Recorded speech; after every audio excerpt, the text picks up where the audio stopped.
দোস্ত, ঢাকা বিশ্ববিদ্যালয় এক মুঠো ভাতের জন্য জান দিতে হয়েছে। কে সেই ব্যক্তি, কেনই বা দিতে হয়েছে? আসুন বিস্তারিতভাবে জেনে নেই এই ভিডিও থেকে। এক প্লেট ভাতের বিনিময়ে যদি জীবন নিতে পারে, তাহলে জীবনের বিনিময়ে আমরা জীবন চাইতে পারি না? আমি কখনো ভাবতে পারিনি যে আমার চাচা আমাকে রেখে চলে যাবে। আমার চাচা হত্যার 3 দিন আগে আমার চাচার সাথে আমার পাথরঘাটা বাজারে দেখা হয়েছে। দোস্ত, তোফাজ্জল নামের ছেলেটি জন্মগ্রহণ করে বরগুনা জেলার পাথরঘাটা উপজেলায়। তোফাজ্জল অনেক মেধাবী ছাত্র ছিল। তোফাজ্জল বাংলায় মাস্টার অনার্স কমপ্লিট করেছিল। এর পাশাপাশি তোফাজ্জল পাথরঘাটা উপজেলার কাঁঠালতলী ইউনিয়ন ছাত্রলীগের সভাপতিও ছিল।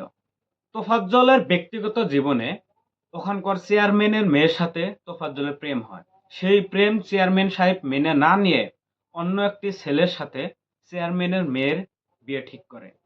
আরও সেই বিয়ে যাতে না হয় সেজন্য তোফাজ্জল সেই বিয়েতে বাধা দিতে গিয়েছিল। চেয়ারম্যান আরও তার লোকেরা তোফাজ্জলকে অনেক মারধর করে সেই জায়গায় থেকে পাঠিয়ে দেয়।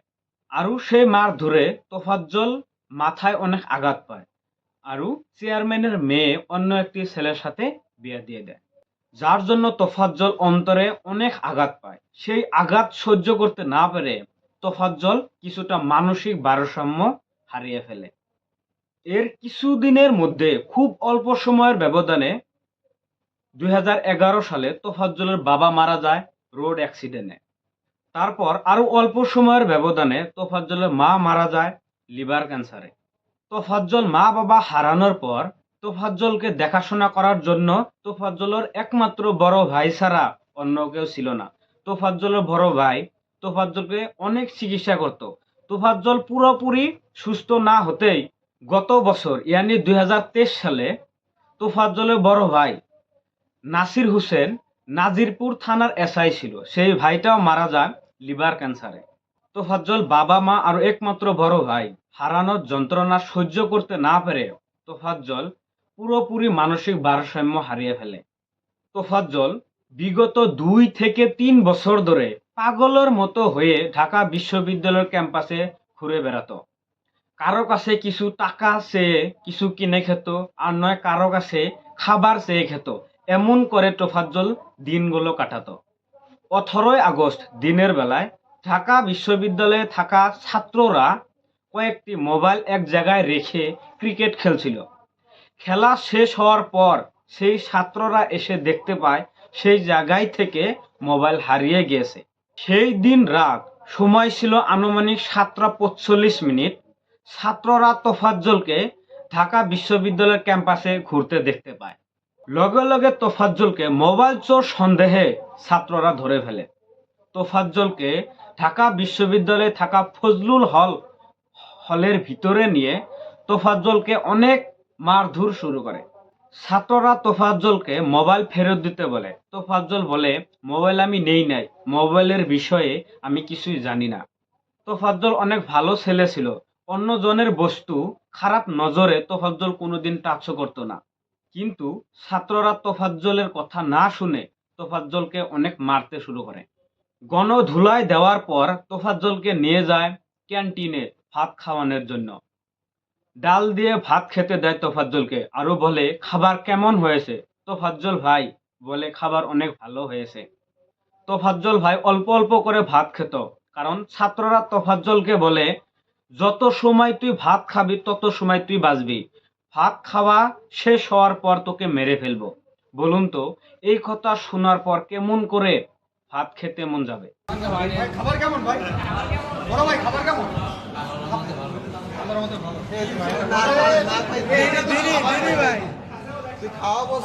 ভাত খাওয়া শেষ হওয়ার পর তোফাজ্জলকে আবারও মারতে শুরু করে। ছাত্ররা আইডিয়া করে যে তোফাজ্জলের আত্মীয় কাউকে ফোন করে টাকা খুঁজি, যাতে আমরা নিজের নিজের মোবাইল কিনে নিতে পারি। তোফাজ্জলের কাছে থেকে নাম্বার নিয়ে তোফাজ্জলের ভাবিকে ফোন করে বলে, তোফাজ্জলকে আমরা মোবাইল চুরি সন্দেহে ধরে রেখেছি। তোফাজ্জলকে ছাড়িয়ে নিতে হলে 2 লক্ষ টাকা নিয়ে আসতে হবে, নইলে তোফাজ্জলকে আমরা মেরে ফেলবো। তোফাজ্জলের ভাবি বলে, আমি তো অসহায়, এত টাকা আমি কোথায় থেকে দেব? আমি আত্মীয় কেউ নাম্বার দেই, তাদের সাথে আপনারা যোগাযোগ করে দেখুন। পরে তো আমরা মোবাইল চুরির দ্বারা আটকে রাখছি। পরে আপনারা ছাড়াইয়ে নেন। আমি বলছি যে আসলে আমি তো মহিলা মানুষ, 2টা বাচ্চা নিয়ে বাড়ি থাকি, মহিলা স্বামী নাই, তা আমি তো এটার ডিসিশন নিতেও পারবো না। ছাত্ররা ভাবির কাছে থেকে টাকা না পেয়ে তোফাজ্জলের মামাকে ফোন করে। মামাকে ফোন করে বলে তোফাজ্জলকে মোবাইল চুরির দায়ে আটকিয়ে রেখেছি। তোফাজ্জলকে ছাড়িয়ে নিতে হলে যত দূর সম্ভব 35,000 টাকা দিতে হবে, নইলে তোফাজ্জলকে আমরা মেরে ফেলবো। তোফাজ্জলের মামা বলে আমি তো গ্রামের বাড়িতে আছি, কেমন করে আমি টাকা দিব। তারপর তোফাজ্জলের মামাতো বোনকে ফোন করে বলে তোফাজ্জলকে ওরা আটকিয়ে রেখেছে, তাদের সাথে তুই কথা বল। তোফাজ্জলের মামাতো বোন বলে এখন বাজে রাত 12টা, এত রাতে টাকা নিয়ে আমি কেমন করে যাব। দিতে হইবে 35,000 টাকা দিয়ে ছাড়াই নেন, নাহলে আমরা ওরা ছাড়বো না, ওরা আরো মারবো। তখন আমার আব্বা বললো যে আমি তো গ্রামের বাড়িতে, আমি কিভাবে করবো।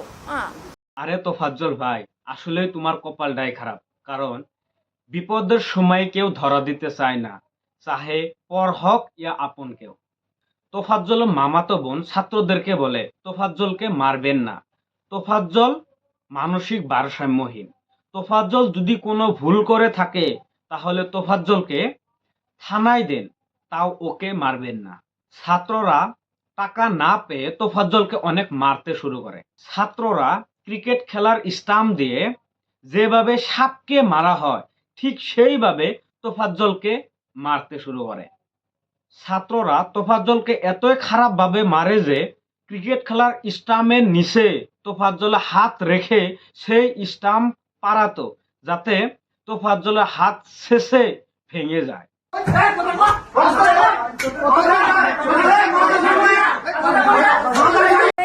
মারছে, তারপর আবার ভাত খাওয়াইছে, এরপর আবার মারছে, আবার খাওয়াইছে।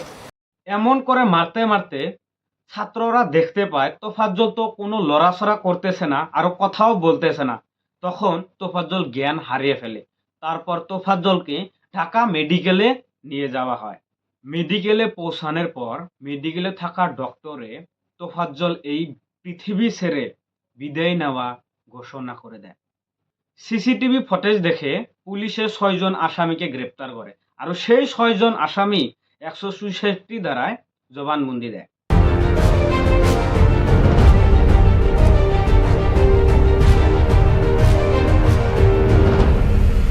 সেই 164 ধারা জবানবন্দিতে এই 6 জন শিক্ষার্থী যারা অ্যারেস্ট হয়েছে আজকে, তারা সবাই স্বীকার করে যে এই ঘটনার সাথে তারা, এই নির্মম ঘটনার সাথে তারা জড়িত।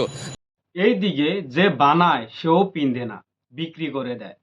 যে কিনে আনে সেও পিন্ধে না, আর যে পিন্ধে সেও জানে না সেই বস্তুটা কি জানেন? কাফনের কাপড়।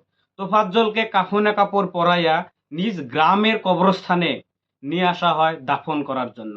মা বাবা আরো একমাত্র বড় ভাইয়ের কবরের পাশে তোফাজ্জলকে দাফন করা হয়। আমি কখনো ভাবতে পারিনি যে আমার চাচা আমাকে রেখে চলে যাবে। আমার চাচা হত্যার 3 দিন আগে আমার চাচার সাথে আমার পাথরঘাটা বাজারে দেখা হয়েছে।